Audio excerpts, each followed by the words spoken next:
என்னோட பேர் கஸ்தூரி பாஸ்கர். நான் சென்னை கோவிலம்பாக்கத்துல இருந்து வரேன். இங்கே நம்ம சென்னை புத்தக கண்காட்சி 49வது புத்தக கண்காட்சிக்கு வந்திருக்கேன் குடும்பத்தோட.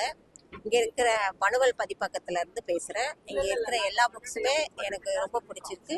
முக்கியமாக சரித்திர நாவல்கள் பொன்னியின் செல்வன், சிவகாமியின் சபதம், அப்புறம் வேள்பாரியோட புக்ஸு எல்லாமே ரொம்ப நல்லா இருக்கு. சமூக நாவல்னு பார்த்தீங்கன்னா ஜெயமோகனோட அறம், அதுக்கு அப்புறம் புதுமை பித்தனோட கதைகள் அதெல்லாம் பிடிச்சிருக்கு. அதுக்கப்புறம் இது சொல்லிட்டேன். அதுக்கப்புறம் ஒரு 10 கிளாசிக் நாவல்கள், வேர்ல்டு ஃபேமஸ் 10 கிளாசிக் நாவல்கள் ஒரு தொகுப்பு வாங்கியிருக்கேன். அது எனக்கு பிடிச்சிருக்கு. அதுக்கப்புறம் நிறைய ரைட்டர்ஸோட ஃபேமஸ் ரைட்டர்ஸோட புக்ஸ் எல்லாமே இங்கே இருக்குது. எல்லாருக்குமே ரொம்ப யூஸ்ஃபுல்லாக இருக்கும். ஓகேவா?